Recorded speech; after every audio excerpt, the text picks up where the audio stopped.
Então, eu convido gentilmente o professor Aldo Casas a se sentar aqui na mesa para palestrar conosco.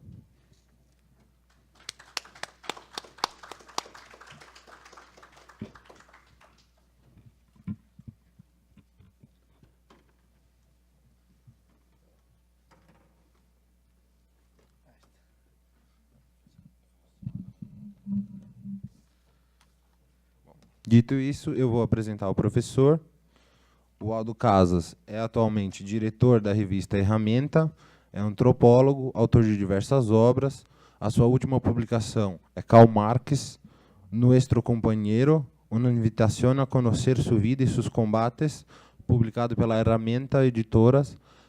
É uma revista argentina, muitíssimo interessante. Ela está aqui, vocês podem adquiri-la. E passo agora a palavra ao professor Aldo Casas. Muito obrigado.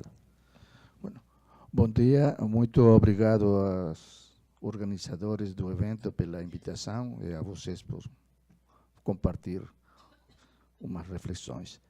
Peço desculpa, eu não falo português, vou falar devagar para tratar de me fazer entender. Eu vou fazer algumas reflexões sobre a Revolução Russa como revolução mundial, o caráter internacional daquele processo revolucionário. Num segundo lugar, algumas reflexões, porque aqueles acontecimentos são ainda inspiradores, mas não são lições a repetir. Nós deveremos repensar o horizonte emancipatório nas condições do mundo atual e especificamente da nossa América.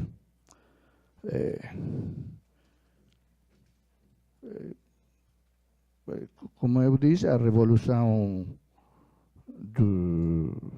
que começou no 1917 na Rússia não foi somente uma revolução russa. Foi, desde o começo, uma revolução concebida e desenvolvida inicialmente como uma revolução internacional. No projeto que Lenin sintetizou nas teses de abril, ao começo do processo na Rússia, esse projeto obedecia mais que a razões doutrinárias, a uma avaliação das relações de força e a propósito de eficácia na ação revolucionária e uma vontade, uma decisão dos dirigentes daquele setor da social-democracia russa de levar o processo até o final. Para o Lenin, a especificidade do processo revolucionário estava determinada, em primeiro lugar, pela expressão que tinha a Aliança Operário-Camponesa desde o começo do processo revolucionário, em fevereiro de 1917, com a conformação dos sovietes, o protagonismo decidido das massas populares, que, na sua concepção, justificava a perspectiva de terminar com o governo de colaboração com a burguesia. Mas também, no análise de Lenin, a revolução que começava na Rússia tinha que ser vista como o início de um processo revolucionário de caráter mundial. Ele dizia que a Rússia era o eslavão, o elo débil do capitalismo imperialista e que, portanto, esse processo revolucionário internacional contra o capitalismo imperialista, indicava que ainda na atrasada Rússia, a revolução tinha desde o começo um caráter anticapitalista. E era parte da revolução socialista à escala mundial. Rosa Luxemburgo, ainda, em geral, muito crítica e com bastantes diferenças com o Lenin em particular, reconheceu claramente este caráter internacional da Revolução Russa e o mérito dos dirigentes bolcheviques de posar a questão nesses términos.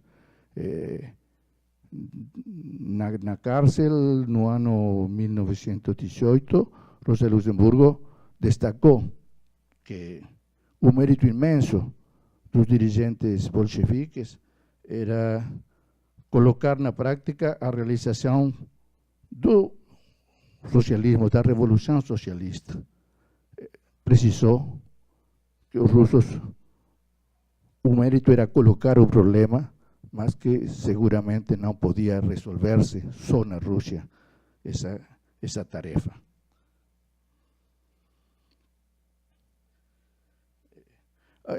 Agora bem, outro aspecto da questão é quais foram as razões de que esse processo revolucionário começado na Rússia tivesse a repercussão, o acolhimento que tuvo nos mais diversos cantos do mundo. Eu creio que alguns rasgos concretos do processo revolucionário explicam essa situação. A Revolução Russa não foi somente, como a vezes se crê, a tomada do poder pelos bolcheviques no mês de outubro. A Revolução Russa começou com a insurreição de fevereiro. É um processo conjunto, não é correto pensá-la, penso eu, como duas revoluções diversas, distintas, separadas. É um processo revolucionário que tem momentos específicos, muito importantes, mas que são momentos. Fevereiro foi uma primeira insurreição, tirou abaixo a autarquia, o zarismo. Em fevereiro foi uma insurreição também mais preparada, cuidadosamente preparada, que terminou com o governo provisional, instaurou o governo operário campesino, mas não são duas revoluções diversas, de diversa natureza. Na realidade, a Revolução de Fevereiro, desde o começo, começou a ser também uma revolução social em curso, porque seu caráter foi a irrupção imediata das massas operárias e camponesas na vida política, mas uma intervenção protagônica, onde eles mesmos começaram a tomar a tarefa de modificar as suas condições de vida e no processo de luta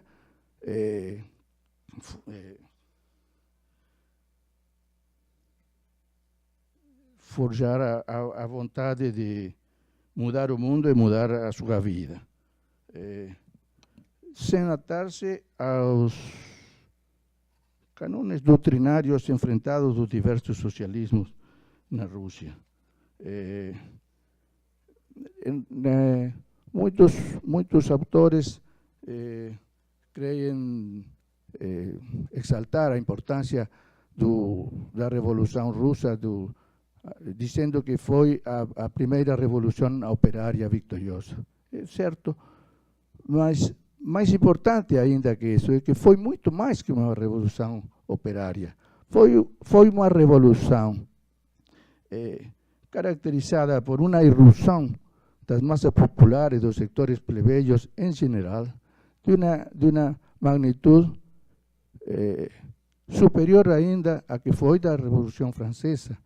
Na realidade, não foi somente uma revolução operária, foi uma revolução operária, certamente, sobretudo dos operários de Petrogrado, Moscou, o Cáucaso, os Urales, uma classe obrera muito reduzida numericamente, mas muito jovem, explosiva, muito combativa, sem o conservadorismo de velhos aparelhos sindicais ou políticos, mas foi também, desde o começo, a revolução protagonizada pelos soldados, na sua imensa maioria camponeses, e pelos mesmos camponeses dos cantos mais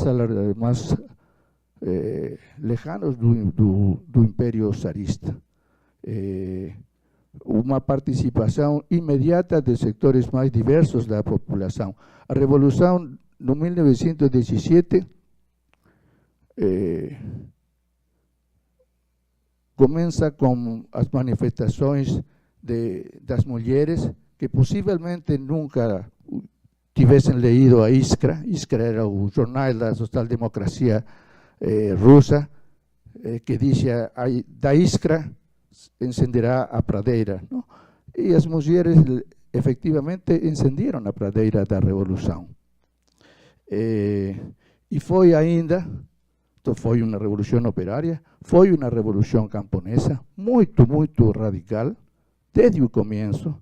Os camponeses não esperaram os decretos sobre a terra promulgados pelo governo soviético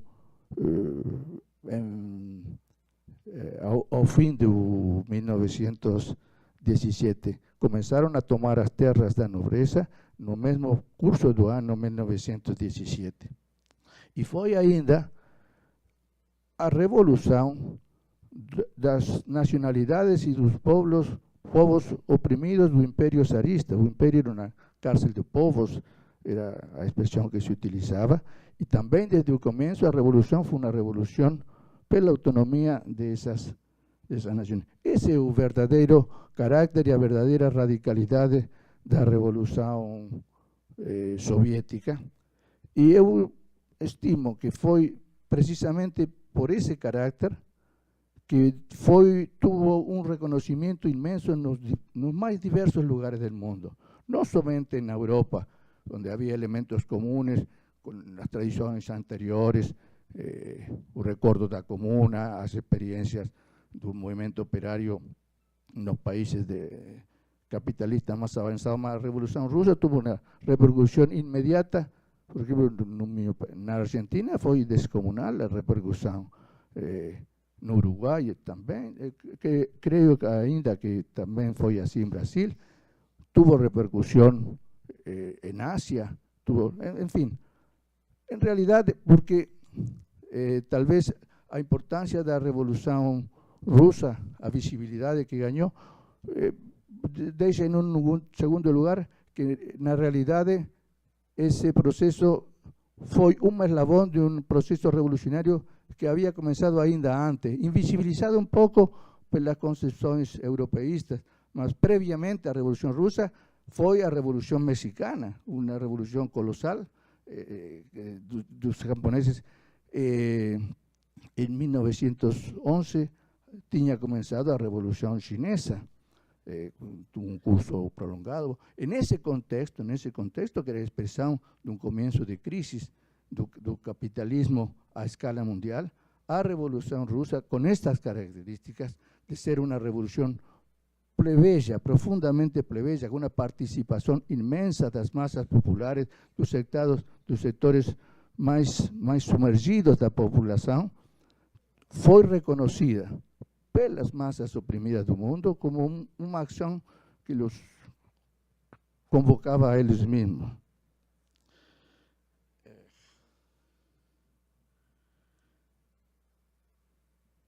Os bolcheviques, o mérito dos bolcheviques foi compreender este caráter composto do processo revolucionário e sintetizá-lo em algumas perspectivas políticas, em algumas tarefas, algumas consignas ainda, palavras de ordem, pampas, trabalho e terra, todo o poder aos sovietes, mas também agregavam com muita força desde o começo Revolução Socialista Mundial. Esse foi o perfil do processo revolucionário. Por essa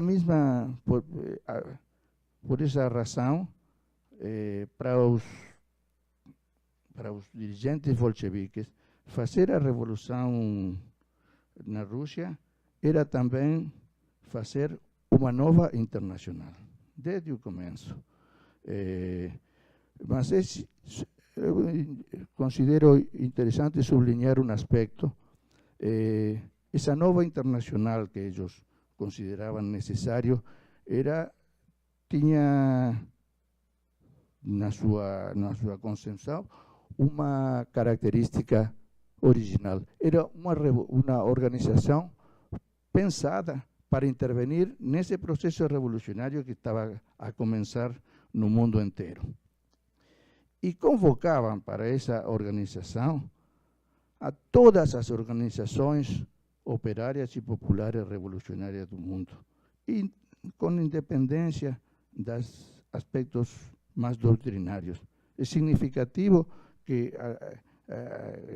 a carta de invitação para a constituição da Internacional se dirigisse especificamente a la CNT anarquista en España, a los Job Stewart, comités de fábrica que habían surgido na Gran Bretaña, o International World Workers, que era uma organização operária muito forte e dinâmica do Norte-América, dos Estados Unidos de Norte-América, de tinte anarquista, aos socialistas revolucionários na França, aos sectores internacionalistas do socialismo em geral, que não haviam ficado comprometidos com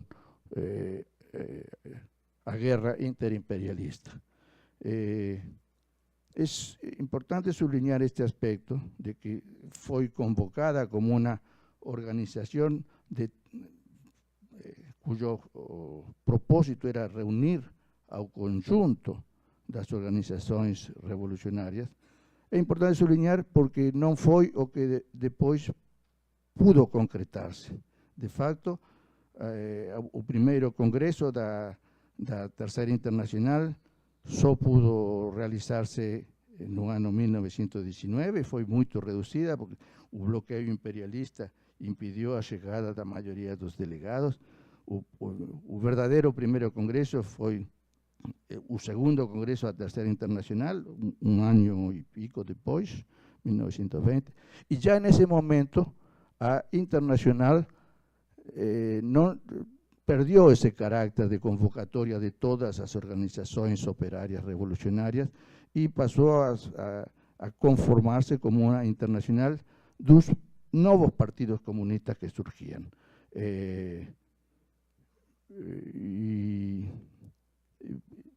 Inclusive,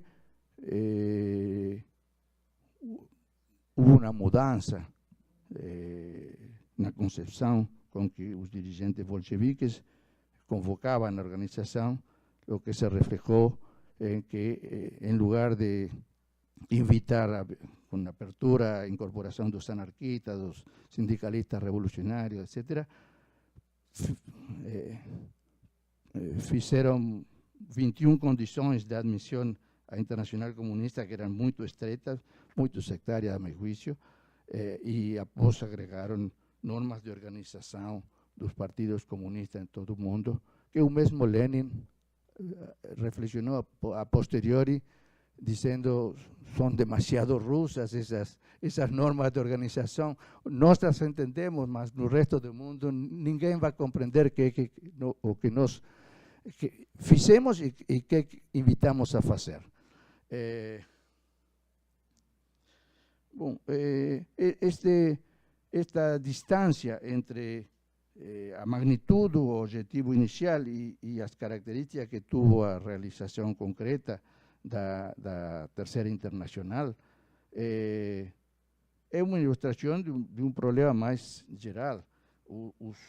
Os propósitos iniciais do primeiro governo soviético tiveram um desenvolvimento muito acidentado imediatamente após a tomada do poder.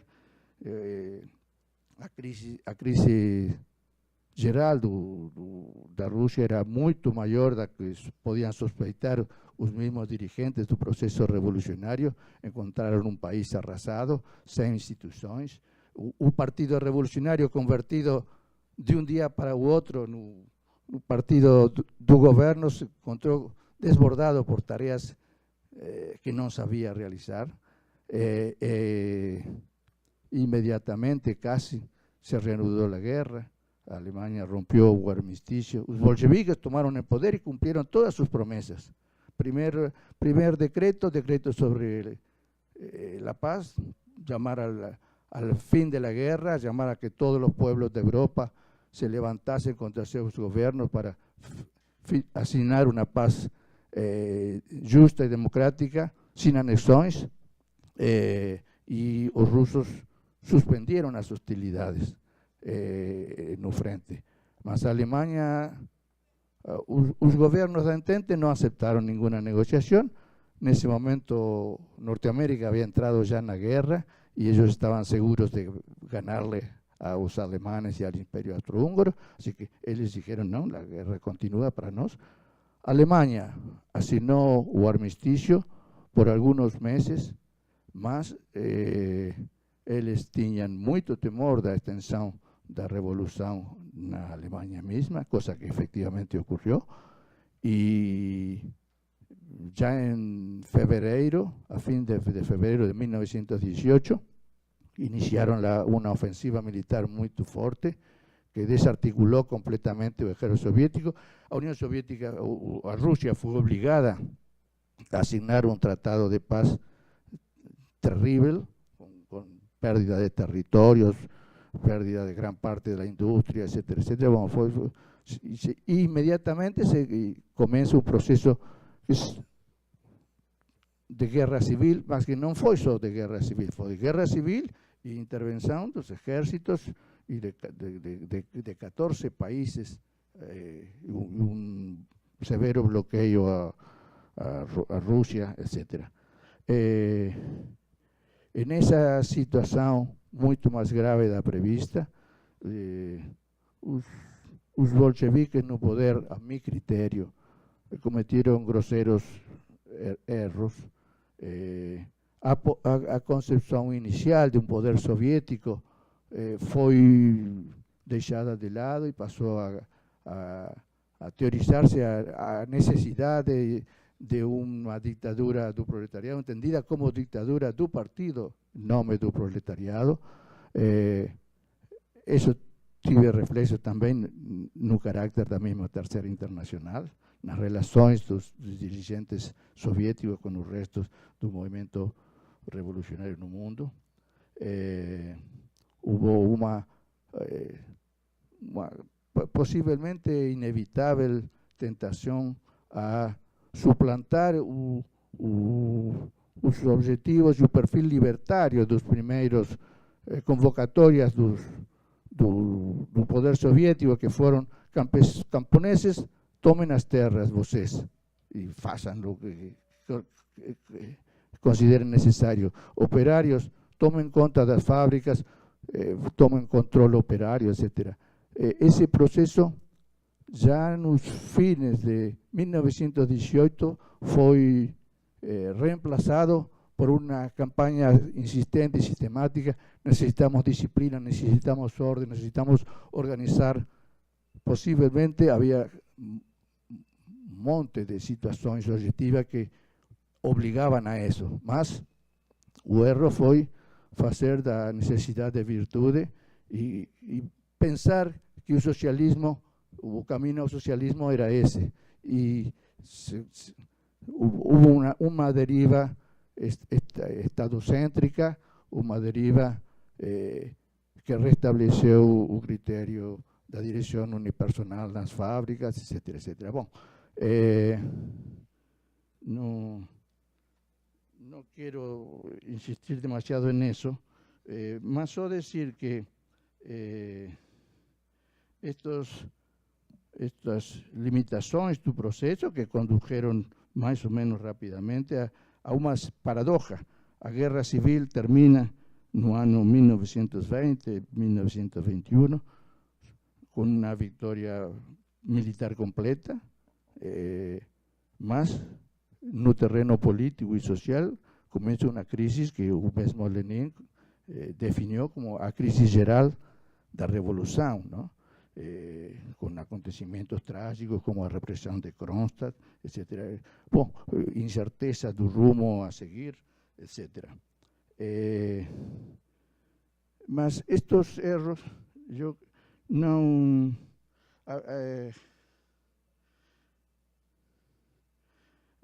eu estimo e quero sublinhar que a força inspiradora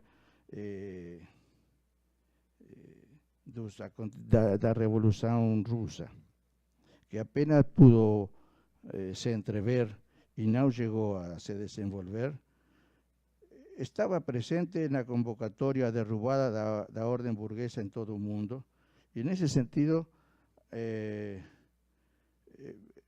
eu penso que é necessário pensar a revolução com seus limites e com sua derrota final, não como um fracasso histórico em termos absolutos, sino mais bem como ainda não, uma antecipação do que pode e merece ser, não?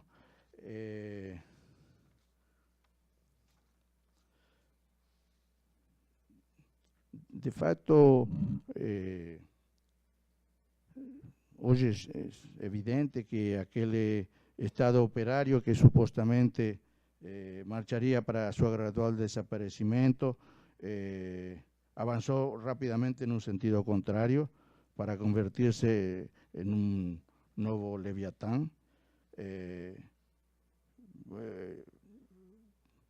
A URSS convirtió-se en un Estado burocrático que, con la consigna de construir un socialismo en un solo país, esmagó toda tentativa de organización político-sindical con sinais de autonomía, rebaixou a planificação a grosseiro instrumento de modernização e desenvolvimento, e nas antípodas de um genuíno processo de socialização, pretendió competir com os estados capitalistas, produzindo as mesmas coisas, do mesmo modo e com menos eficácia.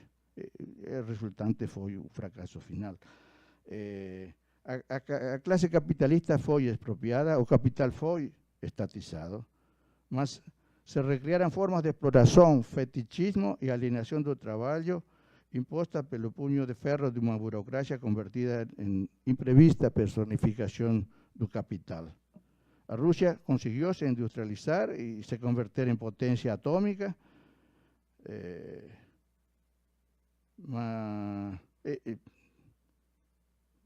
teve uma vantagem momentânea na corrida espacial e chegou a proclamar que o socialismo realmente existente estava em vias de superar o capitalismo e marchava já ao comunismo. Eu comecei a militar no ano 1961 e recuerdo o entusiasmo com que eu vendia os discursos de Khrushchev anunciando que em 5, 10 anos se superava, a União Soviética iba a superar os Estados Unidos e em 20 anos começava o comunismo. Bom, o miragem durou pouco,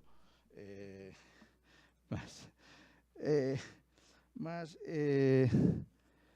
eu creio que é hora de que terminemos de processar o luto e processar o luto acerca e a reflexão crítica sobre aquele socialismo que não foi, para estar em condições de reinventar a revolução e o socialismo que pode e merece ser. Porque a revolução só pode ser concebida após esta experiência como um processo prolongado no tempo de transformações políticas, sociais e civilizatórias, ratificando a perspectiva de uma revolução total, uma revolução em todos os aspectos da economia, da sociedade e da política, com vistas, como nas palavras de Marx, uma revolução total, porque a tarefa é construir uma nova sociedade. en escala planetaria, ¿no? Mas en este proceso o elemento imprescindível em todo momento tem que ser a aposta na autoatividade das massas mesmas, o desenvolvimento de formas diversas de poder popular, novas formas de convivência e racionalidade social, tendientes a avançar hacia um novo metabolismo econômico-social baseado na autogestão social coordenada. Para esta perspectiva, nós temos que ser conscientes que com a derrubada da União Soviética, com a completa restauração do capitalismo em todo o antigo bloco socialista, o país capitalista mais dinâmico hoje é nada menos que a República Popular China, conduzida pelo Partido Comunista, mas evidentemente é país capitalista com grau de exploração brutal. Toda uma página histórica do movimento operário socialista mundial ficou atrás. O fracasso não é somente de tal ou qual aspecto doutrinário, foi uma derrota do movimento operário, do movimento revolucionário em geral, dos grandes sindicatos, a impotência do sindicalismo no mundo inteiro. Em Brasil é evidente também, em meu país também,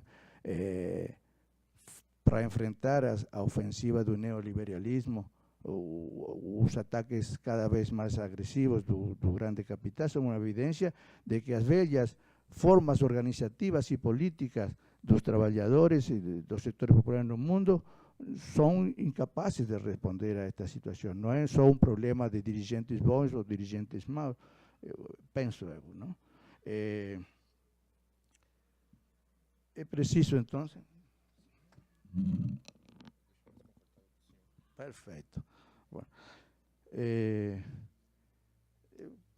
creo que para afrontar esta tarefa é preciso compreender de que os mesmos objetivos do socialismo devem ser pensados e construídos sobre a marcha.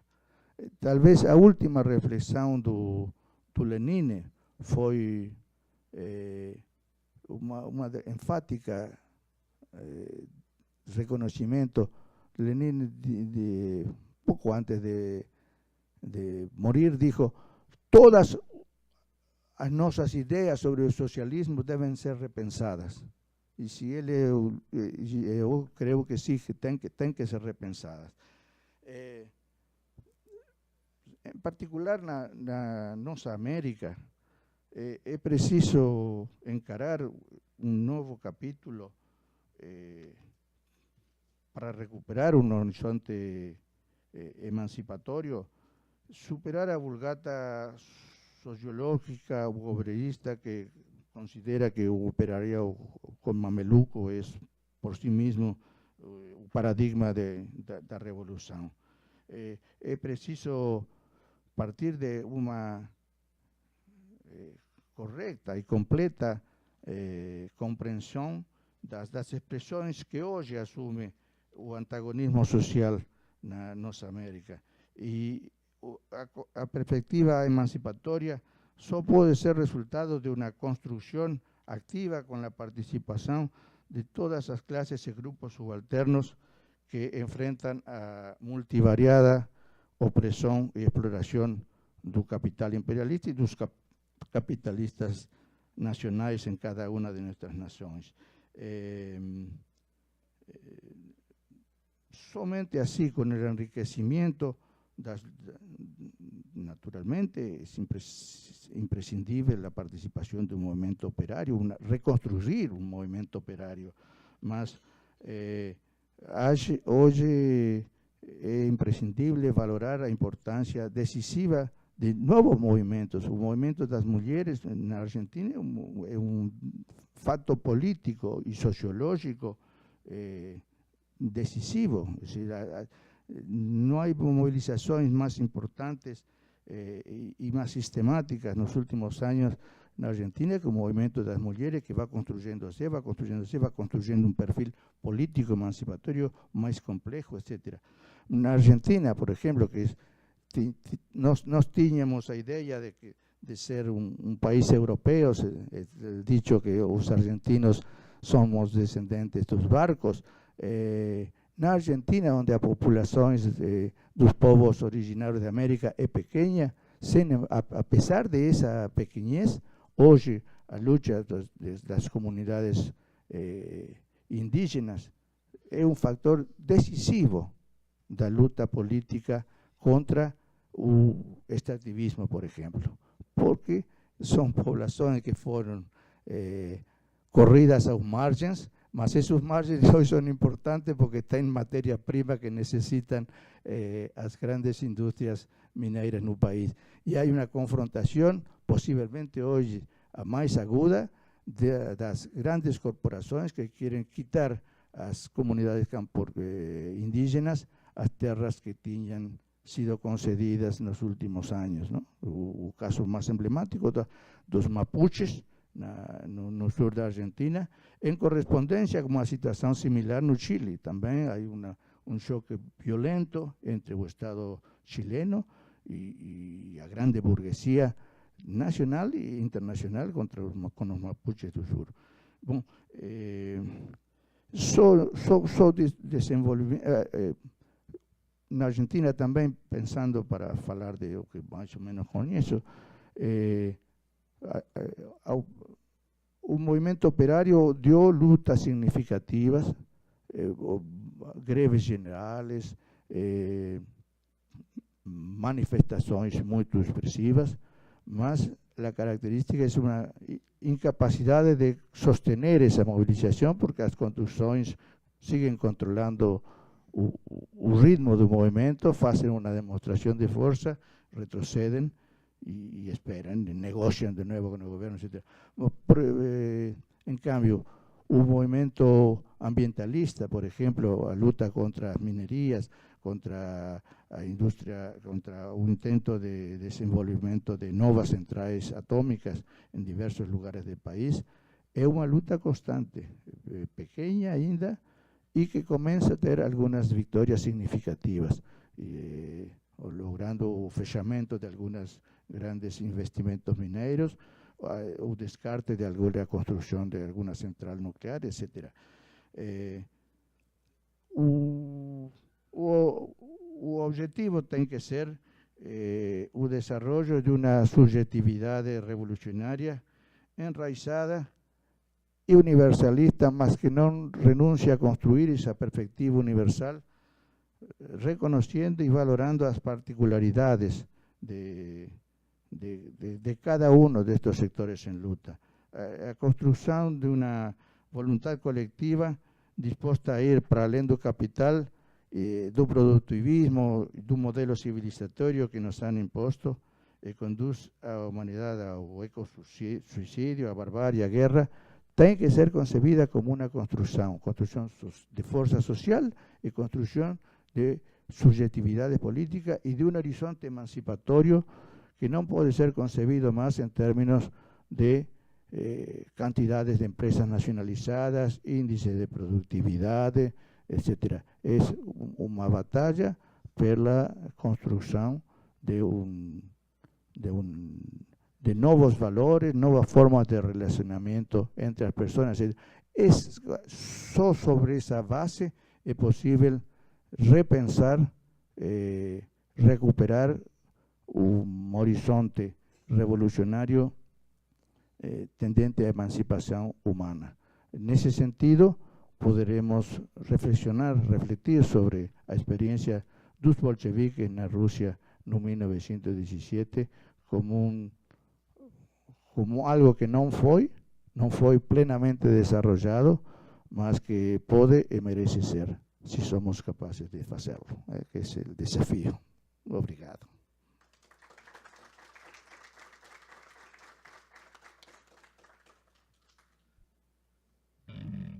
Bom, eu gostaria de agradecer imensamente ao professor Aldo Casas pela palestra, excelente. Passo agora para o debate. E eu peço aqui nas perguntas que vocês digam o seu nome, se apresentem e façam a questão.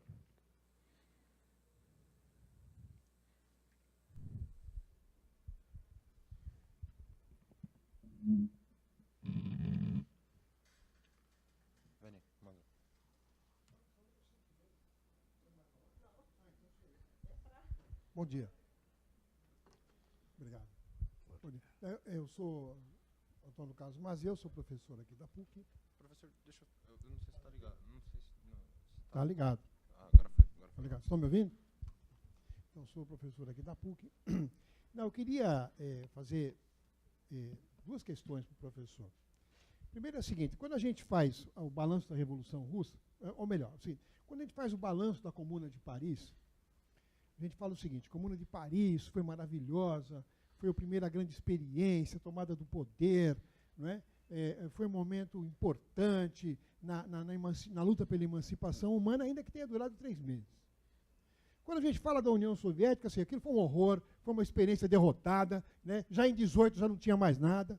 Eu acho que está faltando a gente ser mais racional para fazer essa análise da União Soviética. A União Soviética, não é verdade que em 18 acabou a mobilização revolucionária, no meu modo de entender. Quer dizer, se tem a Revolução em 17, tem uma guerra civil que destrói a estrutura econômica da sociedade. Então, aquela forma de comunismo de guerra leva à miséria, leva a canibalismo. Se é que você lembra, não é? O livro do Bebel, Cavalaria Vermelha. Então, obviamente, que diante de uma catástrofe, de uma guerra civil, de uma invasão estrangeira no território russo, não dava para você manter as mesmas formas de luta fundadas, vamos dizer, na organização coletiva, porque as massas ainda não têm a experiência de viver sem Estado. Também tem isso.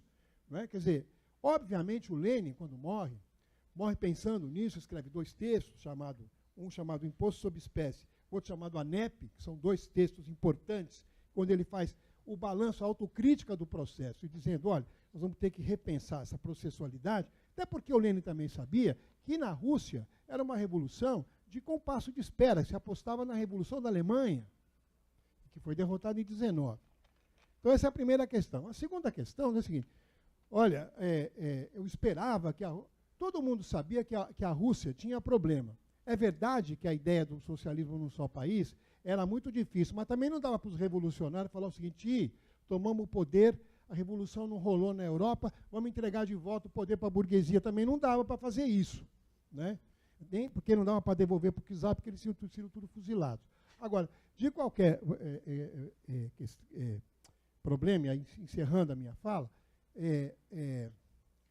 por mais problemas que tenha se encontrado na União Soviética, tanto internamente, onde você teve, apesar de eu achar também que teve burocratização, fusão de Estado com partido, né, desvirtuamento e tal, mas você teve, durante 70 anos, distribuição coletiva da mais-valia, teve moradia subsidiada, você teve educação, você teve cultura, as massas tinham acesso a ampla cultura, isso é impossível. A Revolução Russa bancou movimentos de emancipação nacional na África, bancou a Revolução Cubana, bancou a luta dos vietnamitas. Então, dizer que não serviu para nada, não é? É a gente ser pouco generoso com a história. É só isso. Obrigado.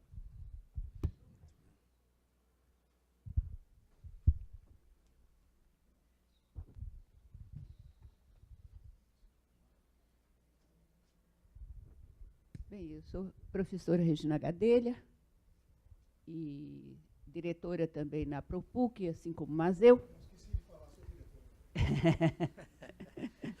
Somos diretores, também somos dirigentes.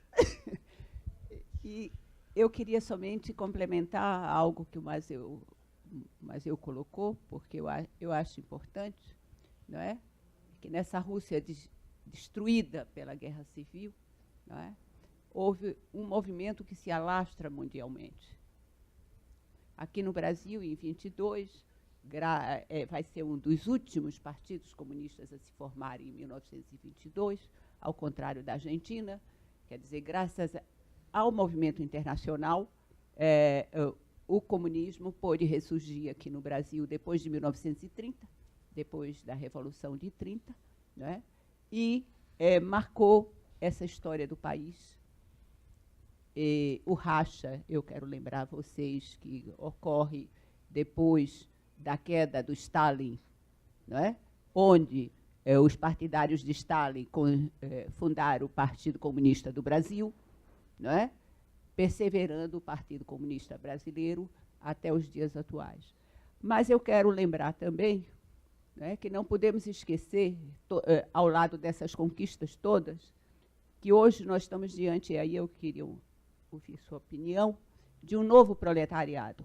Esse proletariado que nos reporta o Lênin, né, e o comunismo, e o movimento comunista continua insistindo a revolução do proletariado e que abrange, inclusive, um proletariado mais amplo, de pessoas que vão ter educação, que vão ter tecnologias, que vão ter domínio dessas tecnologias.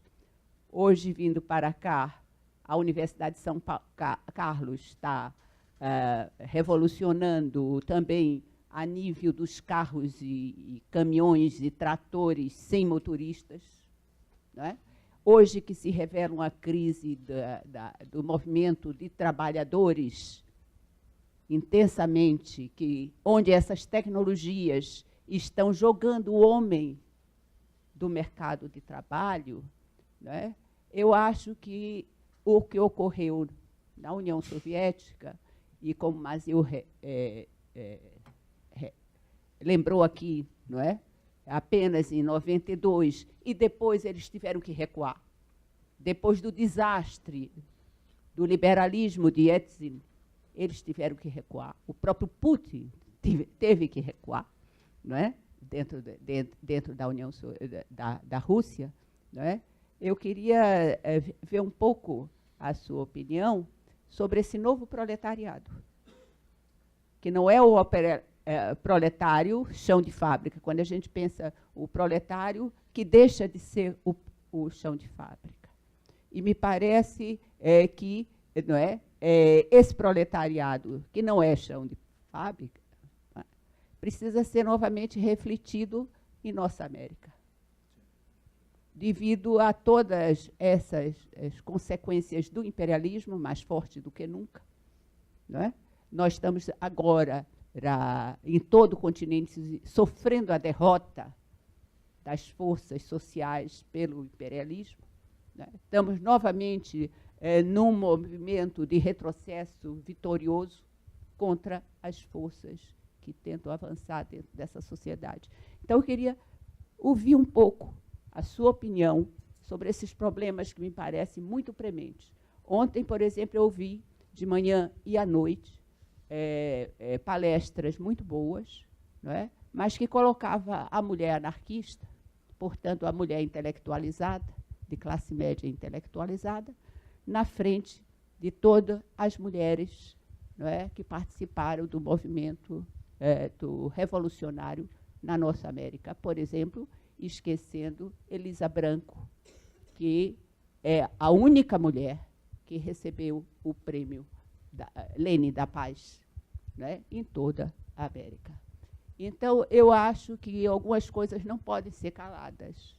O movimento comunista aqui, não é, e as conquistas desse movimento comunista, que não podem ser caladas em toda a América Latina, porque, senão, esses anos todos de repressão, de prisões e de mortes fazem desvirtuar o que tem sido essas lutas dentro dos nossos países.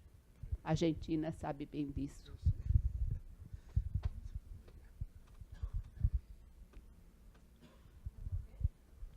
Mas alguém gostaria de fazer mais uma pergunta? Por favor.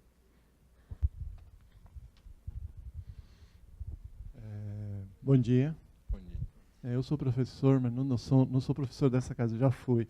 Eu sou da Unesp de Franca e sou do curso de Relações Internacionais. Bom, no meu mestrado... Desculpa, só seu nome. Augusto Zanetti. Obrigado, professor. Eu já dei aula aqui na PUC, mas algum tempo atrás, no curso de Relações, de História e Geografia. A minha pergunta é a seguinte: eu estudei no meu mestrado, no meu master, né, a introdução do Taylorismo na Itália. né, a partir de uma revista chamada L'Organizzazione Scientifica del Lavoro. Eu sou italiano, né, naturalizado brasileiro.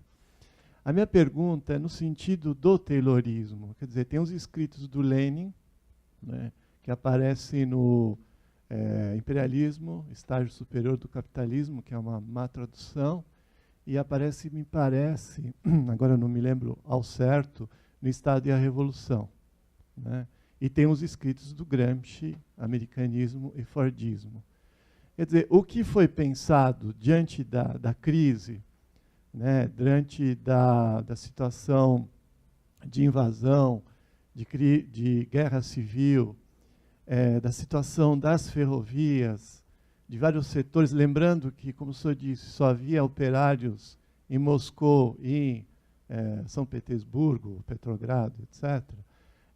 No mais, nós tínhamos uma grande massa de camponeses, né, de campesinos, como se diz, que não são proprietários de terra e estavam começando a se transformar em trabalhadores do campo, que tem toda essa discussão da diferença entre as duas sociais-democracias, o menchevique e o bolchevique, questão quem iria realizar a revolução burguesa, como seria essa revolução burguesa, se pensava na Rússia, como se disse, o Império Russo, que abrangia até a Finlândia, a ideia de a cadeia mais frágil, né, que é a ideia de invasão da periferia em direção ao centro, se pensava numa revolução que continuaria, a questão do Taylorismo, quer dizer, o Taylorismo e já o Fordismo, né, depois, como foi pensado isso? Porque depois foi introduzido o Stakhanovismo,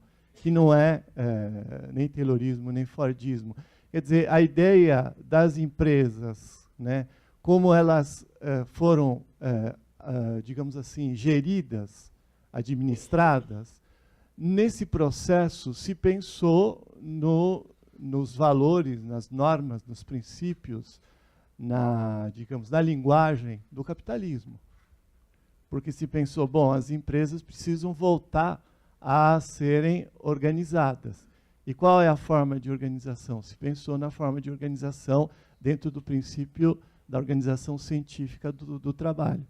Eu sei que depois, na década de 30, esses mesmos técnicos e empresários italianos, já na época do fascismo, vão para a União Soviética e veem o que está acontecendo lá nessa questão. Como vão para o Japão, essa revista fala sobre isso. Quer dizer, como resolver esse problema da antiga classe operária dentro do princípio do quê? De que há uma fragmentação, há uma alienação, e quando há autogestão, a gestão, como equacionar o problema na medida que o próprio capitalismo impede uma ideia de gestão dentro de princípios, sei lá, de cooperação, de organização articulada, organizada dos trabalhadores. Quer dizer, a ideia foi o Taylorismo. Hoje em dia, evidentemente, nós temos aí o toyotismo, nós temos a chamada reengenharia. Como pensar dentro dessa nova classe operária, onde tem as mulheres, onde existem a questão do meio ambiente, dentro do locus do trabalho, onde existem os homens da floresta, como pensar o trabalho que possa superar os valores, os princípios, as normas do sistema, da lógica capitalista. Por favor.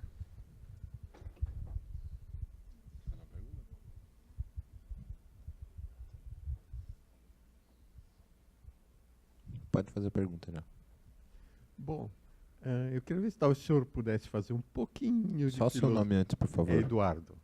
Se o senhor pudesse fazer um pouquinho de filosofia e dar uma olhadinha, né? O senhor fez um comentário sobre a relação entre necessidade e virtude, né?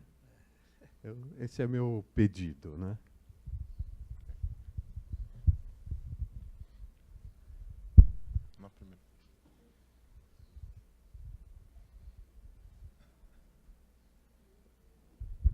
Bom dia a todos, eu sou Cláudio Santana, sou professor de Geografia da Rede Estadual de Ensino Público daqui de São Paulo. Estou aqui com o Maro, que também é professor lá da rede. Nós somos membros da executiva regional da APOESP, subsede Santo André. E também somos parte, né, do Centro Político Marxista para o Novo Começo, o qual a gente assim, acabou dando uma força para a vinda do Aldo Casas para o Brasil, e tanto é que ele vai participar de vários debates, né, nas principais universidades, e, portanto, a gente se orgulha muito de vê-lo aqui no Brasil, né, pessoalmente. A minha pergunta vai assim, no sentido de discutir esse momento atual, onde é necessário reconstruir a confiança dos ativistas, né, dos trabalhadores combativos que têm um mínimo de consciência, né, de luta. Também da necessidade, né, de entender esse momento atual da subjetividade, né, dos trabalhadores, né, com esses nuances, né, colocados pela professora, né, que trabalhador é esse no mundo atual. E também queria que o Aldo falasse um pouco sobre esses desafios, né, para a gente fazer uma transição, se é que não dá para fazer uma revolução de imediato, mas assim, pensar numa revolução em curso, em processo, diante da necessidade que nós temos hoje. Porque, em que pese que a gente tenha, mesmo que de fato, reconhecer os avanços, a vitória que foi a Revolução Russa de outubro de 17, e o internacionalismo propagado a partir dali, também é necessário que parte também do que a gente vive hoje está vinculado ao que se sucedeu após, né, a morte do Lenin, após os acontecimentos do stalinismo que ocorreu, né, predominantemente, de modo que, com o fim, com a derrocada dos Estados do Leste, os trabalhadores não defenderam e não avançou para a construção de algo mais avançado politicamente, né, do que foi a partir de 17, né? Muita gente disse, inclusive naquele contexto, assim, que o fim do stalinismo possibilitaria você avançar para algo maior e melhor, né, mais avançado politicamente. Infelizmente, isso não ocorreu, muito pelo contrário, né? Ao nosso ver, assim, a gente vive num aprofundamento, né, de uma crise, né, de alternativas socialistas. Então, eu gostaria que, são muitas questões, mas assim, gostaria que o Aldo tocasse um pouco nisto, né?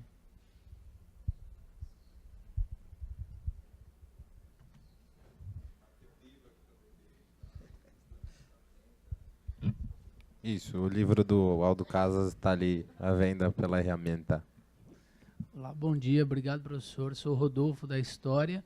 Eu gostaria que o professor Aldo comentasse um pouco dessa permanência que o senhor colocou das personificações do capital na União Soviética, né? Faleceu essa semana, para tristeza nossa aqui do seminário Mesaros, e esse filósofo húngaro é um dos únicos marxistas, com poucos, que vai tematizar sobre a reiteração do capital, a separação da classe trabalhadora dos meios de produção, após Revolução Russa. E o senhor colocou isso, então gostaria de, como os colegas colocaram, qual a situação também da classe trabalhadora na União Soviética? Elas estavam apartadas do meio de produção, havia extração de mais-valia, de sobretrabalho, pela forma de um Estado, né? Gostaria que o professor colocasse também, porque agora no centenário há também muito tabu no interior das esquerdas de se tratar também essas questões delicadas, mas para a gente não tratar também as formações soviéticas como mitos, porque elas fracassaram redondamente, mas também seguem inspirando por aquilo que que nos apontam, como o professor Aldo colocou. Então, eu gostaria que a situação da classe trabalhadora na União Soviética e, né, e como o senhor avalia essa situação de um suposto Estado operário, né, que nunca existiu para Marx, né, e que o próprio Lenin colocava também a necessidade do fenecimento. As mediações da guerra civil, as dificuldades da contra-revolução impõem também que nós analisemos isso não de maneira simplificada, mas o fato é que monstrengo é esse que se constituiu a ditadura soviética para a própria classe trabalhadora soviética. Muito obrigado. Mais alguém gostaria de fazer alguma pergunta? Bom, então eu passo a palavra ao professor Aldo Casas para que ele possa responder as questões levantadas aqui. Bom, só tentar acercar alguma opinião, mas não respostas. As respostas têm que ser construídas coletivamente. A primeira questão, se não foi claro, quero precisar agora, eu continuo a pensar na Revolução Russa com uma imensa admiração. A experiência da Comuna foi inspiradora, mas foi numa cidade e durou 3 meses. A experiência da União Soviética abriu um horizonte de interpretação da luta de classes no mundo que durou um século, não? Mas, ainda mais, à medida que eu sou mais crítico de muitos aspectos e resultados da experiência histórica que foi a Revolução, sou mais crítico e mais admirador, por exemplo, de Lenin em particular, não? Incluso en sus errores revela una capacidad política, una capacidad de pensamiento estratégico que sigue siendo descollante y superior a todos sus restos dos colaboradores. Lo que yo, y evidentemente imposible hacer ninguna evaluação ou valoração ou balanço sério sem incorporar o contexto histórico, político e cultural do momento. Em primeiro lugar, a guerra mundial primeiro, que já fez miles de mortos e destruiu a economia soviética, e após os anos de guerra civil, que foram piores ainda que os da Revolução da Guerra Mundial, se combinaram ainda mais com uma sequia descomunal no ano 1921. Efectivamente, a situação da miséria foi indescriptível, não? É difícil pensar. Em particular, alguns aspectos que hoje é possível evaluar criticamente, não podem ser criticados sem esse contexto. Por exemplo, eu considero hoje que o terror, a glorificação do terror rojo e a Checa como instituição foram erros, mas erros impuestos tal vez por las circunstancias. O terror blanco foi prévio ao terror rojo e foi de uma brutalidade descomunal. No ano 1918 foi ahogada em sangue a Revolução Finlandesa e o custo em vida foi tremendo, ¿no? E os exércitos blancos praticavam sistematicamente o terror, ¿no? Agora, a questão então é, dicho esto, qual era o mérito mais grande do enfoque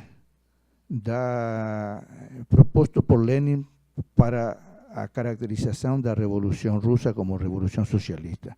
Ele dizia: a revolução na Rússia é socialista por el objetivo que tiene, es porque queremos ir hacia allá, y también porque a fuerza motriz de este proceso es la alianza operario-camponesa, enfrentando al capitalismo en un mundo y adoptando medidas no capitalistas o anticapitalistas en Rusia misma.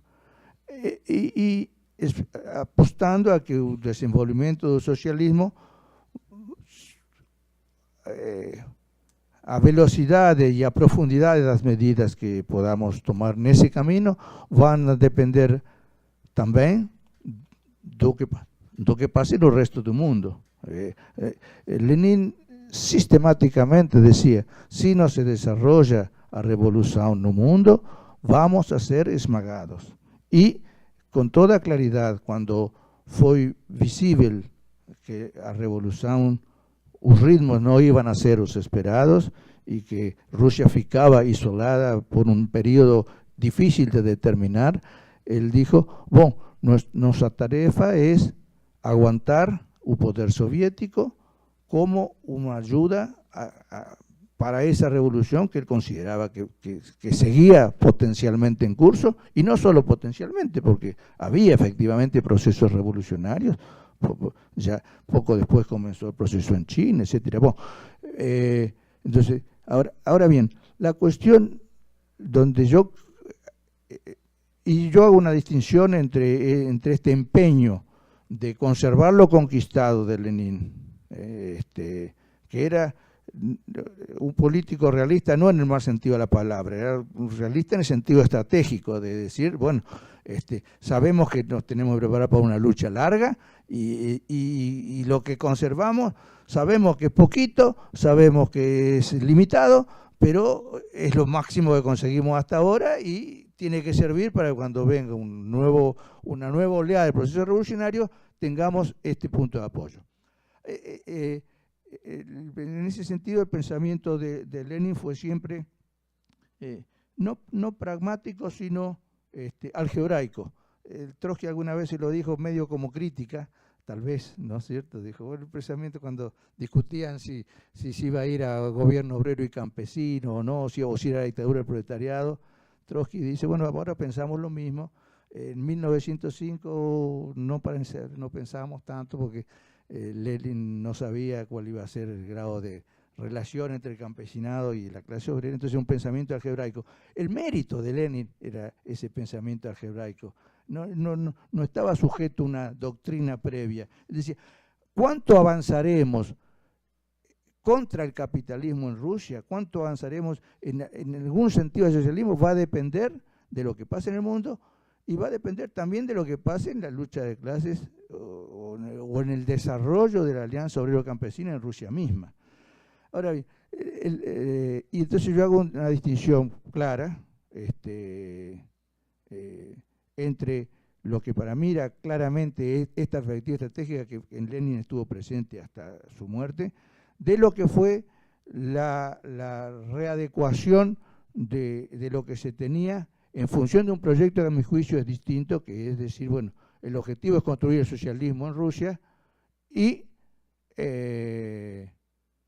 entonces el movimiento comunista internacional, los restantes procesos son apoyados más o menos en función de que no entren en coalición con esa prioridad, ¿no? Yo en ese sentido establezco una distinción cualitativa entre el carácter que tuvo el gobierno soviético hasta el año 1923, 1924, a lo que cobró una forma definitiva después de la colectivización forzosa y la industrialización acelerada en los años 30. Para mí son dos cosas distintas, aunque estén relacionadas. Evidentemente están relacionadas y evidentemente a nivel mundial, sobre todo, la Unión Soviética fue siempre vista con esa mezcla de cosas, ¿no es cierto? Es cierto que el solo hecho de la existencia de la Unión Soviética implicó, más allá de las intenciones de sus dirigentes y de sus políticas, muchas veces claramente apuntadas a contener un proceso que podía ser desestabilizador de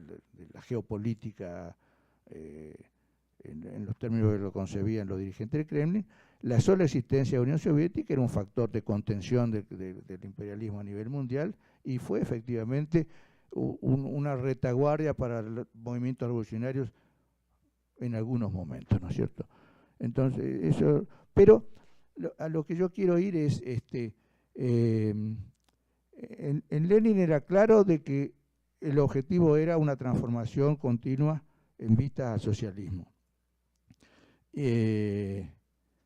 Lo que yo me cuestiono, o tengo hoy una visión crítica, que en función de ese objetivo algunas orientaciones fueron tremendamente contraproducentes. Y yo creo, tengo la impresión de que Lenin en el último momento tomó conciencia de que alguna de esas decisiones tenía ese carácter. Por ejemplo, el mérito tal vez estratégico más grande de Lenin como dirigente del proceso revolucionario en ese inmenso territorio que era el imperio de los zares, fue que desde el comienzo, desde que nace la vida política, dicen en Rusia hace falta una revolución para tirar abajo el zarismo. Esa revolución la burguesía no la va a hacer por diversas razones.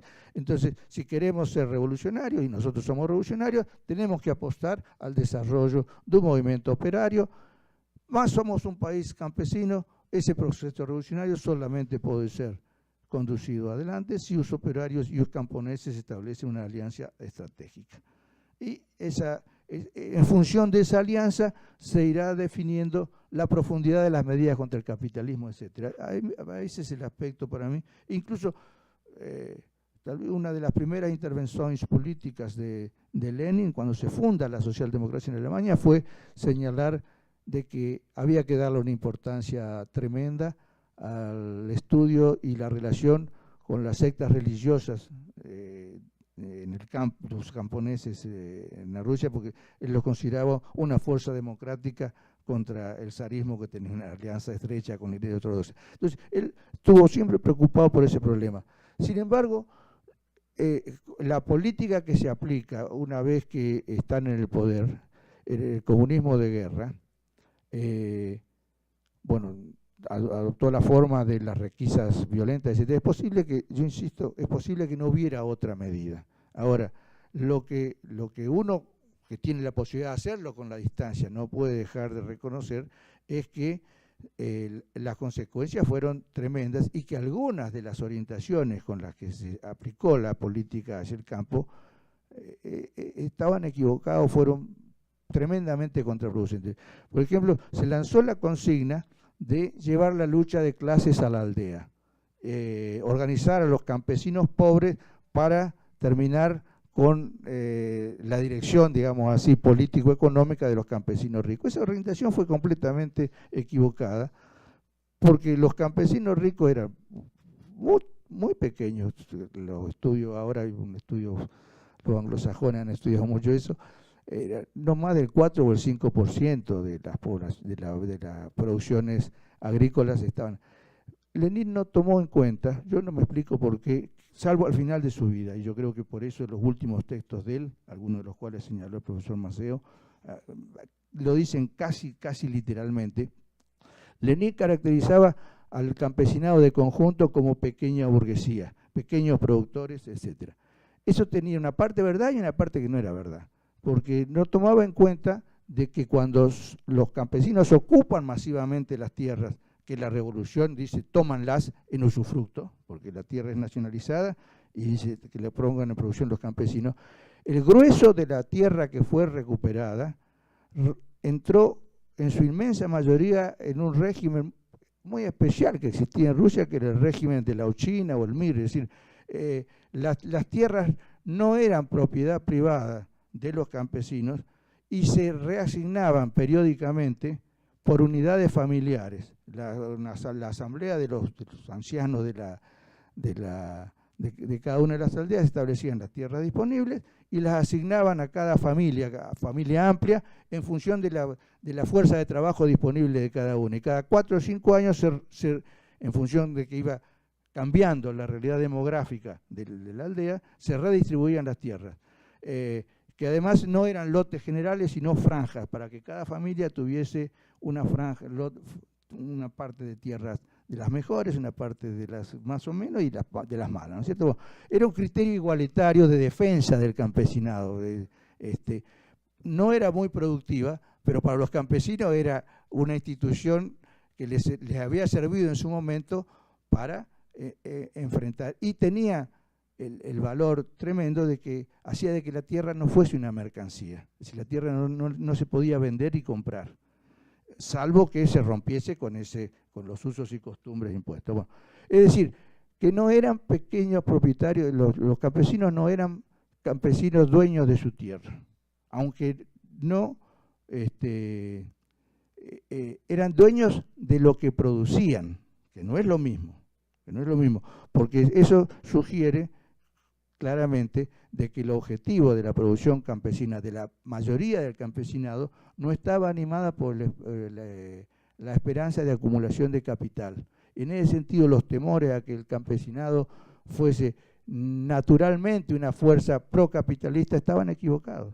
Y además había una corriente de estudiosos y militantes de la cuestión campesina que lo señalaron con mucha claridad, que fue la escuela que dirigía un ingeniero agrónomo llamado Chayanov, que yo creo, mejor dicho, acabo de enterarme hace poco leyendo un artículo de Domenech, que se detiene con bastante atención en los estudios de Chayanov sobre cómo era el modo de producción que lo llamaba doméstico campesino. Según Domenech, cuando Lenin plantea la necesidad de reformular radicalmente la política hacia el campo, porque Lenin dice en 1922, a fin de 1922, son algunos de sus últimos artículos, que él dice, el socialismo en el campo ruso, yo llego a la conclusión que son cooperativistas civilizados, esa fue la expresión que él utilizó, en una formulación que estaba inspirada en Chayanov, y Chayanov advertía, y por eso era crítico de la política agraria que llevaban los bolcheviques, aunque él se consideraba parte del campo revolucionario, él consideraba de que no había ninguna posibilidad de modernizar el campo ruso si no era con la participación activa de los campesinos mismos y apoyándose en el elemento de colectivismo que subsistía allí, que era lo que había dicho Marx en sus artículos, su discusión con Vera Sassulis y con Plejano, 1870 y pico, etcétera. Porque Marx, que siempre había sido un obsesivo en contra del zarismo, etcétera, etcétera, sorprendentemente, o no tan sorprendentemente, se puso a estudiar, aprendió ruso, se puso a estudiar para ver bien cómo era el problema de la tenencia de la tierra en Rusia y qué realidad y qué significaba políticamente y socialmente la subsistencia del Mir o la Uchina, esa forma tan peculiar, etcétera. Y las conclusiones que sacó Marx fueron claras, pueden ser equivocadas o no, pero Marx claramente dijo, aunque esté bajo ataque, esa forma tan sui generis de propiedad colectiva subsiste en Rusia. Y en la medida que subsista, como la historia no sigue en todos los momentos y en todos los lugares la misma línea de desarrollo, efectivamente tienen razón los populistas cuando dicen de que es posible de que Rusia sí se apoya en la Uchina y si tiene el auxilio de las revoluciones en el resto de Europa, pueda avanzar hacia una forma social superior sin pasar por la tragedia que es el capitalismo. Y específicamente llega a decir y modifica, en un prólogo, el último prólogo que escribe para el Manifiesto Comunista, dice que esa forma arcaica que era la comuna podía ser la fuente de regeneración social de Rusia. Entonces, bueno, y Chayanov demuestra exhaustivamente de que esa forma de producción agraria no solo no había desaparecido, sino que se había reforzado desde el comienzo de 1917, porque las tierras que van siendo ocupadas a la nobleza, antes incluso del decreto de la tierra, y mucho más después del decreto de la tierra, en su inmensa mayoría quedaron bajo ese régimen de explotación. Entonces, en ese contexto, en el que la abrumadora mayoría de la población campesina no eran kulaks, sino que eran campesinos medios, y había muy poquitos campesinos pobres, porque casi todos tenían tierra, la consigna de organizar a los campesinos pobres para ir contra los campesinos ricos fue sentida por el conjunto del campesinado, por la aldea, como una agresión de la ciudad, que encima le iba a sacar obligado por la circunstancia el excedente de la producción como una agresión contra el campesinado de conjunto. Y es un hecho que la Alianza Campesina sale de la guerra civil liquidada como alianza. Es decir, el último objetivo de Lenin era ver si lograba recomponer eso, y por eso dice, pero para eso tenemos que cambiar radicalmente nuestra política para el campo, porque no se puede hacer nada si no es con el acuerdo de los campesinos y que efectivamente implique mejorar su vida. En ese sentido, Lenin era mucho más claro, a mi juicio, que por ejemplo la posición que después tuvo la oposición de izquierda, Trotsky, sobre todo Preobrazhensky, ¿no es cierto? Que creían que la solución de todos los problemas pasaba por la industrialización rápida, etcétera. Y Lenin era mucho más cuidadoso. Resolvamos este problema y a la medida que vamos resolviendo este problema vemos si podemos ir resolviendo los otros. Ahora, no lo hicieron. El otro aspecto es que el conjunto de los dirigentes bolcheviques que habían roto con los criterios evolutivos de la socialdemocracia, sobre todo alemana. El maestro de todos ellos había sido Kautsky, lo dicen así muchas veces, rompen con los criterios evolutivos que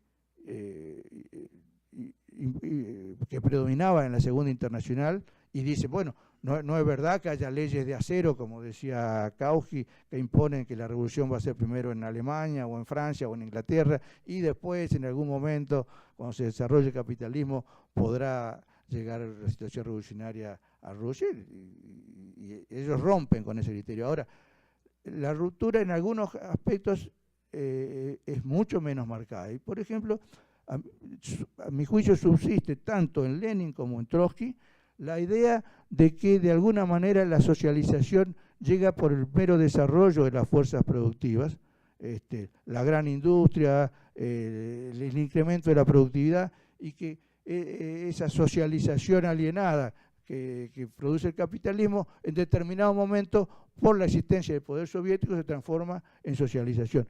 Yo creo que esa perspectiva estaba equivocada, y es muy importante que hoy advertamos que es equivocada para no pretender construir el socialismo con esa perspectiva, porque, y en eso retomo, lo ligo con otra pregunta.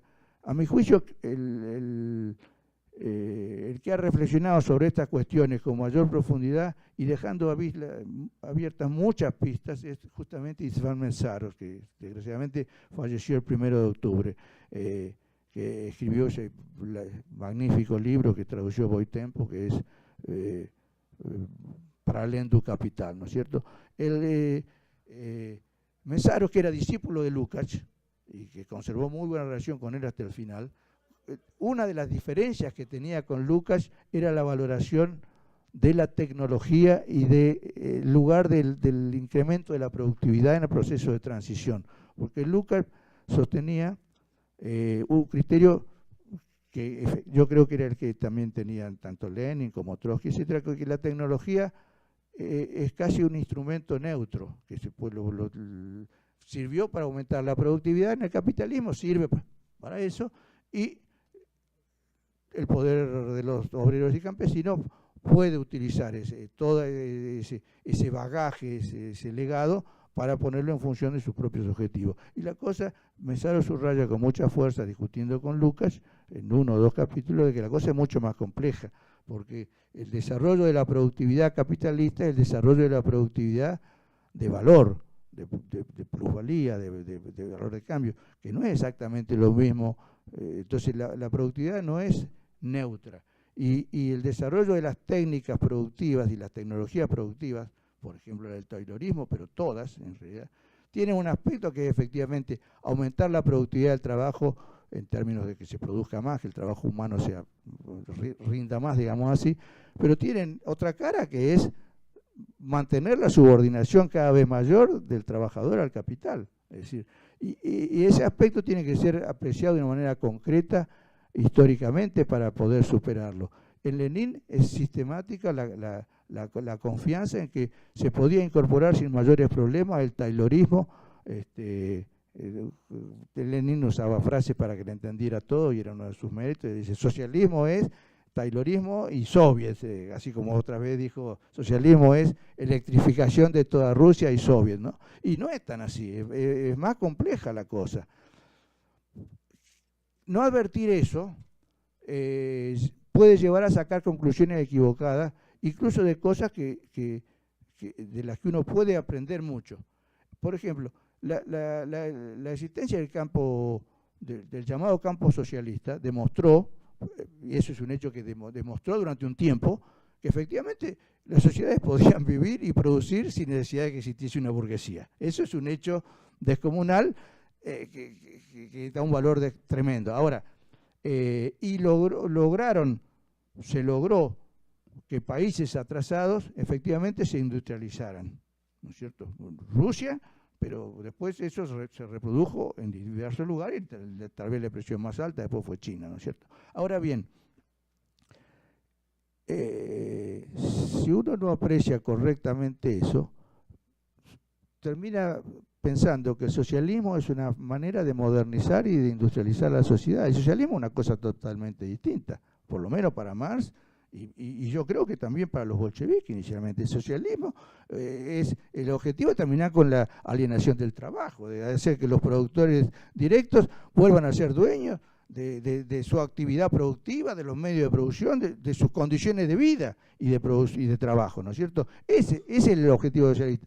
Si uno reduce el socialismo a tener más industria, a tener más producción, etcétera, etcétera, el socialismo pasa a ser, como la frase que yo sé, pensar que es producir las mismas cosas del capitalismo, más o menos de la misma manera y con menos eficacia, porque la historia demostró que era así. Entonces, evidentemente no puede ser ese el camino. ¿Cuál es el camino? Hay que abrirlo, no está escrito. Por eso Marx fue tan cuidadoso y dejó tan poquitas pistas de cómo podía ser la transición.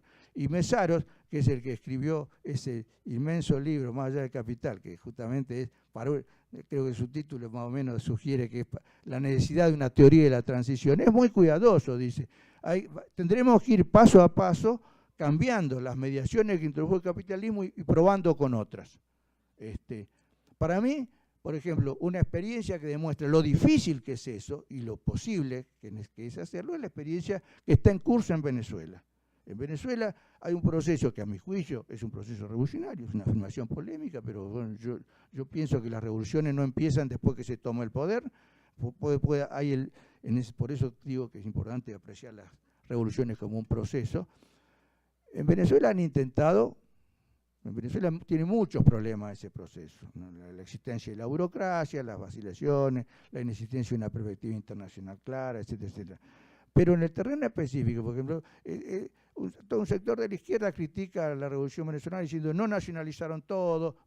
Esa es una estupidez. Nacionalizaron el petróleo, que era lo más importante, el 90% de la renta, y además nacionalizaron muchas otras fábricas menores, pero no porque quisieran, sino porque la burguesía la cerraba, porque se iba, etc. El problema que hay que ver es que después el movimiento popular, los trabajadores, tuvieron muchas dificultades para asumir el control y mucho menos la gestión de esas otras empresas nacionalizadas. Cuesta mucho, porque Marx decía que la revolución era necesaria para resolver las mierdas del capitalismo, usaba esa frase, también esa palabra dura, pero también para que la clase obrera se sacara las mierdas que la misma clase obrera tenía. Es decir, la revolución es para cambiar la realidad y para que se cambie la misma clase trabajadora.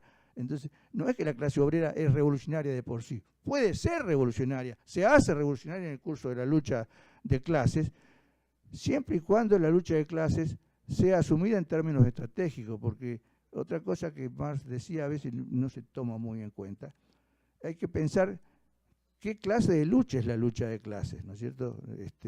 Por ejemplo, la lucha por mejores de salario, por disminuir la hora de trabajo, es lucha de clases, imprescindible, pero no lleva más allá del capital. Y Marx era muy claro en eso. Y Mesaros lo ha desarrollado magníficamente, porque la lucha contra el capital implica una lucha no solo contra la explotación y la magnitud de la explotación, sino que sobre todo es una lucha contra la dictadura aplastante de la ley del valor, contra la relación social que impone el capital y que hace que la producción sea concebida en términos de valorización, de valorización del valor en una cadena cada vez más alienante de productividad que va aplastando cada vez más al trabajador, etc. Bueno, esa es la situación en la que estamos hoy. Nunca los problemas no solo del obrero que está trabajando en la fábrica, del conjunto de la sociedad, está cada vez más sometida a esta dictadura opresiva de la ley del valor y los distintos fetichismos que la misma ha desarrollado, que se han incrementado a lo largo del siglo XX. Porque, por ejemplo, en gran parte del mundo es absolutamente insostenible la premisa de que los obreros no tienen nada que perder. Tienen cosas que perder porque hubo pequeñas reformas, pero esas pequeñas reformas atan más al obrero o al productor o a los sectores populares al capital. El hecho de que, por ejemplo, en Estados Unidos o en Europa, la abrumadora mayoría de los trabajadores están absolutamente endeudados, entonces el crédito pasó a ser un elemento más de explotación para mantener el consumo, pero también es una vía de obtención de ganancias para la burguesía. Entonces, eso hace a las dificultades de concebir, de la necesidad de repensar el proceso revolucionario y la transición al socialismo, y en ese sentido la experiencia de la Revolución Rusa nos tiene que indicar la magnitud de las dificultades con las que se tropiezan los proyectos emancipatorios, las dificultades que tienen algunas de las soluciones que se intentaron y la obligación de pensar y de construir en el curso mismo de la experiencia histórica otras. Entre otras cosas porque hoy se agrega un problema que no existía como problema, por lo menos con la magnitud que tiene hoy, que es la magnitud de los destrozos ambientales y ecológicos que ha generado el capitalismo, que nos enfrenta hoy con problemas, no mañana. Hay problemas que ya están creados y que lo que habrá que ver es si se pueden resolver o no. Algunos a lo mejor ya son casi irresolubles. Algunos efectos del cambio climático es muy difícil pensar cómo se puede. Pero lo que es claro es que si no se cambia el rumbo del paradigma civilizatorio que tenemos, la humanidad va a una verdadera catástrofe, en plazo que los estudiosos achican cada vez más, porque antes se llamaba 50 años, ahora hablan de 20 años, algunos hablan de 10. Bueno, en fin, entonces eso es la cuestión. Lo de la necesidad de virtud, sin entrar mucho en filosofía, lo que yo digo es que por ejemplo, es posible de que no hubiese más remedio, cuando comenzó la guerra civil, que pasara lo que se llamó comunismo de guerra, ¿no? Se estatizó absolutamente todo, se nacionalizó el comercio, se pasó a decir, bueno, lo fundamental es la contabilidad y el control de toda la actividad productiva, no hay nada más importante que eso, etcétera, etcétera. Eso puede ser necesidad, que no les quedaba otra. Lo que es un error es convertir eso en virtud y decir, como se dijo, y lo dijo nada menos que Lenin con toda su autoridad política, de que si se llevaba adelante un plan de electrificación locoide que se lanzó en ese momento, que era, se llamaba GeolPro, no me acuerdo qué nombre tenía, que preveía en un plazo de 4 o 5 años electrificar toda Rusia, la electrificación llevaba al comunismo. Bueno, eso es un disparate. Y es un disparate que dejó marcas profundas en todos nosotros, porque todos los que nos formamos con ese paradigma creíamos que efectivamente la industrialización era casi la clave de avanzar en un proyecto emancipatorio, y eso es evidente que no fue así. Entonces, eso es lo que digo, convertir la necesidad en virtud. Es decir, ese es el camino. Estuvimos obligados a hacerlo, es una cosa. Decir, estuvimos obligados a hacerlo, pero además lo hacemos porque es el camino que hay que tomar. Ahí una cosa que fue una medida obligada pasa a convertirse en un modelo que se propone para seguir. Y lo mismo pasó en un terreno que políticamente es tal vez más importante tener claridad con eso, con la relación entre el partido y el poder soviético. La Revolución Rusa se hace con el objetivo de todo el poder a los soviets, fue la gran consigna, y de hecho se derroca al gobierno provisional y se reúne el Congreso de los Soviets y elige al primer gobierno no capitalista, ¿no es cierto? Para ponerle un nombre que fuera distinto al de los gobiernos capitalistas, en lugar de llamarlo gobierno ministro, llamado Consejo o Soviet de Comisarios del Pueblo, ¿no es cierto? Pero era claro de que era ese gobierno obrero y campesino era una resolución del Congreso de los Soviets, del segundo Congreso de los Soviets. A muy poco andar, y decididamente después de que comienza la guerra civil, eso se transforma, fruto de la realidad, tal vez por un lado, pero fruto también de que cambia la perspectiva de los dirigentes bolcheviques, que empiezan a pensar, bueno, sí, el poder soviético es el instrumento a través del cual se ejerce la dictadura del proletariado. Término o expresión un poco ambigua o abierta a múltiples interpretaciones, pero que en la acepción con la que la utilizó Marx a partir de la experiencia de la Comuna, no quería decir otra cosa que un poder fuerte, pero que debía rendir cuenta frente al colectivo del cual surgía, ¿no es cierto? Por eso Marx llamó a la Comuna de París dictadura, la primera expresión de dictadura del proletariado, y dijo, es la forma política al fin descubierta para avanzar en la emancipación. Bueno, y ese fue la forma con la que la utiliza también esa expresión Lenin en El Estado y la Revolución, que fue un libro que escribió mientras se transitaba de febrero a octubre. Pero una vez en el poder, los soviéticos se apartan rápidamente de esa orientación y llegan a decir, no hay otra forma de ejercer la dictadura del proletariado, sino es como dictadura del partido. Y eso es un desliz que deja de ser meramente un desliz semántico y se transforma en una tragedia política, porque eso cargó al partido con todas las tareas de la conducción del Estado y empezó a cavar una fosa entre el partido y los militantes del partido, incluso la base de los militantes del partido y el resto del movimiento obrero y campesino en Rusia. Por eso cuando se sale de la guerra civil, es decir, cuando había pasado lo peor, existía ya ese foso, porque en el curso de la guerra civil y llevado por el impulso de la pelea, etcétera, y por esa idea de que la dictadura del proletariado era la dictadura del partido, y que el que no estaba con la dictadura, con el partido, estaba en contra de la dictadura del proletariado, en contra del gobierno, en contra de la revolución, todos los que no fueran del Partido Comunista y quisieran organizarse, pasaban a ser enemigos de la revolución y eran tratados como tales. Entonces, en el curso de la guerra civil se derrotó a los blancos, pero además de derrotarse a los blancos, se liquidó los elementos de oposición que subsistían de sectores que eran opositores, pero que estaban identificados con el proyecto revolucionario. Se liquidó todo lo que quedaba del menchevismo internacionalista, que quiso quedarse, estaban en contra de octubre, pero se quedaron. Martov, el dirigente más importante de los mencheviques, que se quedó en Rusia después, y se quedó hasta 1920, mediados de 1920, hasta que Lenin, que seguía siendo su amigo personal, le dijo, andate a Alemania, yo te ayudo para que te instales allí, porque ya no puedo garantizarte la seguridad. Se liquidó a los anarquistas. Los anarquistas habían jugado un rol importante en la revolución rusa. No se suele, la mayoría no sabe que el organismo que toma el poder realmente, que fue el Comité Militar Revolucionario de Petrogrado, estaba integrado por 16 cuadros, de los cuales 5 eran anarquistas, 5 eran socialistas revolucionarios de izquierda y 6 o 7 eran bolcheviques y tuvieron un rol importante.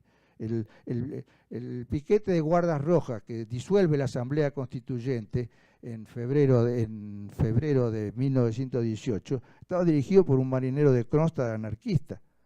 Entonces, pero los anarquistas a fin del año 1920 fueron masacrados en todos lados y desaparecieron. Es decir, no solo en Kronstadt, a Magno, en los Urales, etc. Entonces, los bolcheviques, y ahí viene cuando uno se equivoca y después no puede rectificar. Los bolcheviques, terminada la guerra civil, existía la urgencia de corregir los errores que se habían tomado. Y ellos demoraron 1 año y medio mantuvieron la misma política, hasta 1921, en que estalla Kronstadt, pero no solo Kronstadt.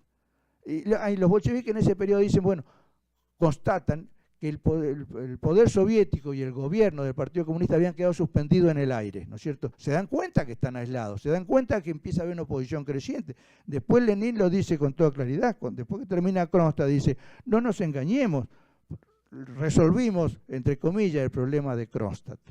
Mas un verdadero problema no es Kronstadt, un verdadero problema es que hay una crisis general da revolución y nos ficamos isolados. A mayoría da populación está contra nós.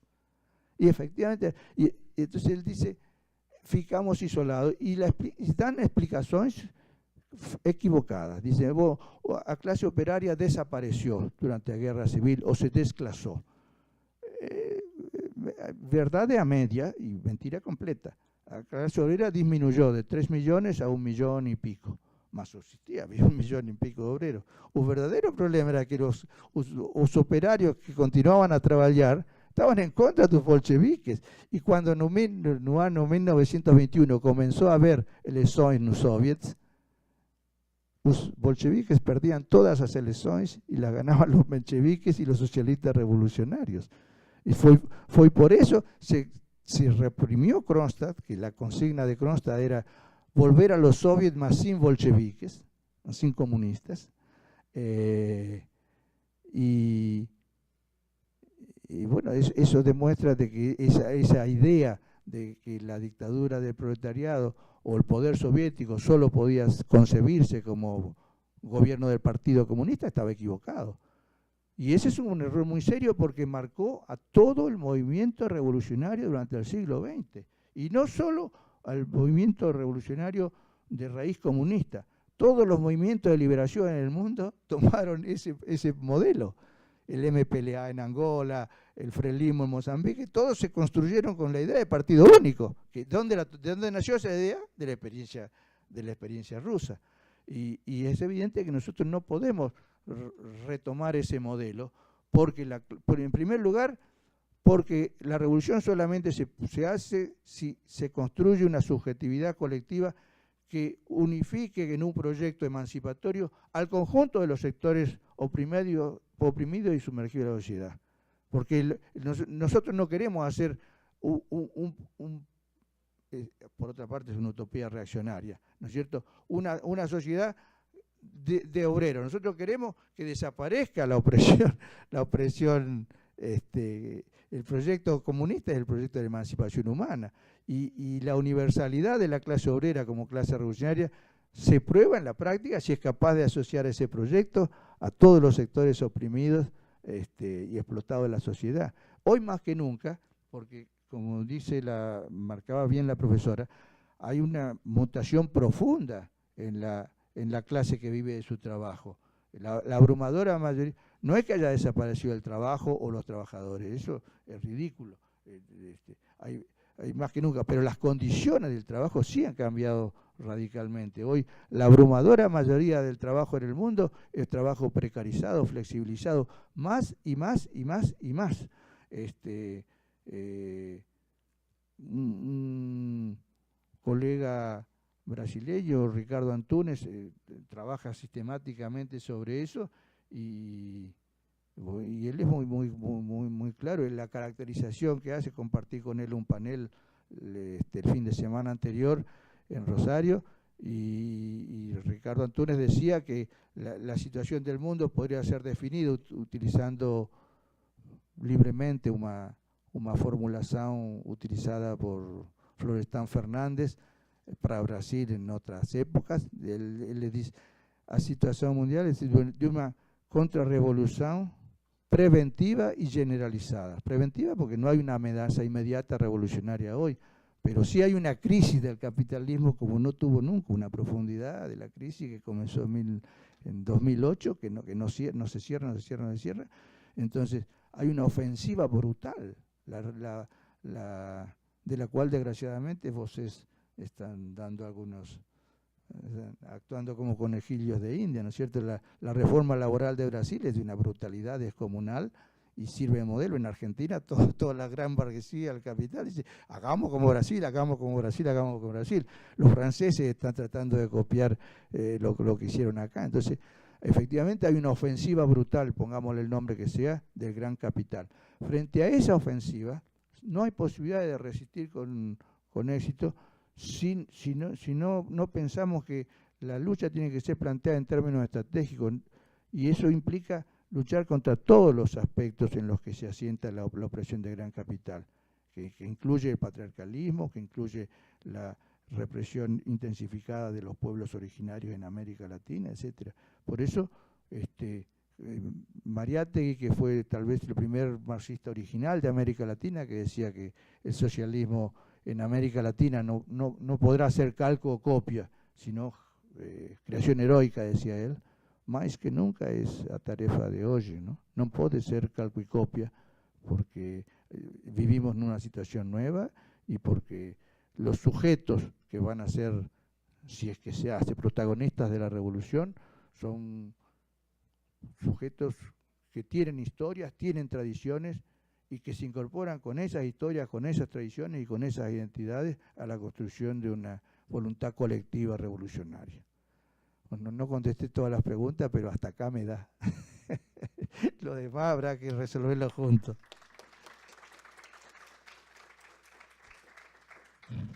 Muchas gracias por la atención y por tratar de entender a alguien que não fala a língua. Perfeito, professor. Eu agradeço muitíssimo pela fala. E o espanhol é muito próximo de nós, então é facílimo de entendê-lo. Agradeço principalmente aos companheiros aí de luta do Centro Político Marxista para um Novo Começo por terem nos ajudado a trazer o Aldo para que ele pudesse palestrar aqui conosco. Lembro também de agradecer a Boitempo, que tem estado conosco em todo o evento, vendendo aqui os livros e nos ajudando a trazer os professores internacionais. Lembrando que a nossa atividade hoje segue normalmente, temos uma apresentação no período da tarde, que é a mesa de esportes e o RSS, com o Flávio de Campos, José Paulo Florenzano e Sérgio Giglio, às 3 horas no auditório 333. Teremos à noite também, no auditório 333, a mesa Trotsky e a oposição ao stalinismo, com Alan Woods, Esteban Volkov, o neto do Trotsky, em videoconferência, e a Beatriz Abramides coordenando essa atividade. Agradeço muito a presença de todos. Tenham uma boa tarde.